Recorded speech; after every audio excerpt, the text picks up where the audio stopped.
Hi, I'm Chris Larson and welcome to ForemostHunting.com's From the Field to the Frying Pan. Today we've got a really simple idea. We're going to take a cheese pizza, an ordinary frozen pizza you'd get at the store. This one's a DiGiorno. You can get whatever you want. We're going to turn it into a hunter's treat. My buddy Al Cambrone up in northwest Wisconsin calls this deer giorno. And what we're going to do is we've got our venison Italian sausage, and if you check out our video series, you'll see how to make that. We've got some blue cheese, we've got some mozzarella, some Parmesan, little steak seasoning. We're going to top this pizza off with that and just make it something incredible. You could share it with your family, you could share it at deer camp. Anywhere you go, this thing's going to be a big hit. The first step, we're going to take our Italian sausage and we're just going to fry it in a greased pan here. Drop that in and we'll just chop as it cooks. Try to get it in as small of pieces as possible.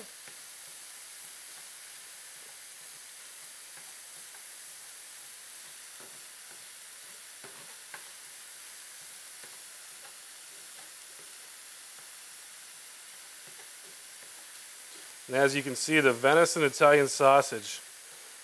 This sausage is about 60% venison content, 35 to 40% pork content.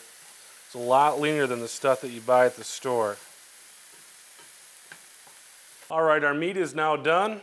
We're just going to take it and just use our little spoon here and sprinkle it across the pizza and evenly cover it.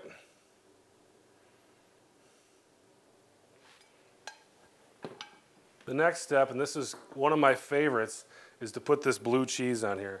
A lot of people don't think of blue cheese as a pizza item, but let me tell you, it really adds a lot of interesting flavors and textures to a pizza.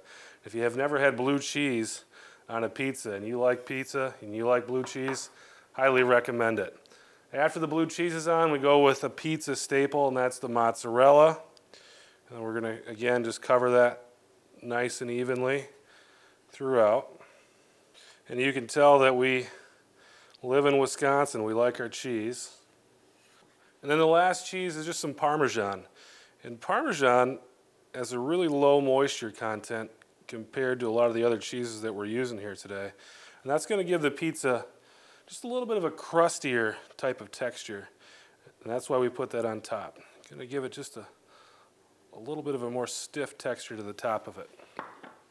And I like to top it off with just some steak seasoning.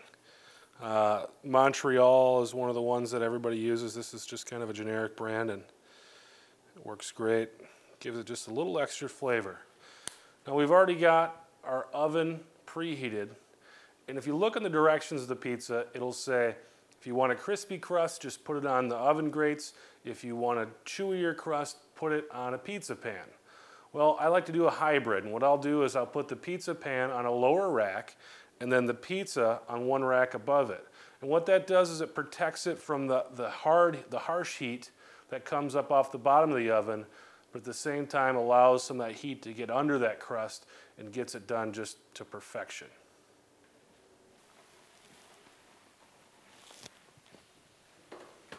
All right, we've got our plate and pizza cutter ready to go. Let's take a look and see what we've got. All right, it's baked to perfection. Those little brown specks on top, that's that Parmesan cheese. And that's going to give the top of the pizza just a little crust, just a little bit of an extra texture there that you wouldn't get without it. And now the bigger chunks of cheese you see in there, that's the blue cheese. Having that extra, just a different taste that you're not used to, that's what makes this dish exciting. Get our pizza cutter. Slice this in 8 different pieces. This is enough to feed a family of 4 or perhaps 2 really hungry deer hunters.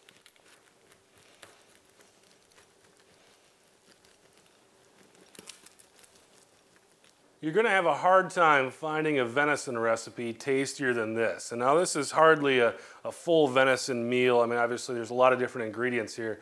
But if you're looking for a way to introduce some family members or someone to eating wild game, this is an easy way to do it, and it's a really tasty way to do it. Once someone takes a bite of this, they're going to ask for more. There's definitely not going to be any leftovers of this stuff. So instead of showing them how venison tastes with the old liver and onions recipe, try this out. Get them started on the right side, And then we can, more and more, we can introduce more and more of that tasty venison that we like to some people who maybe are a bit squeamish about having wild game.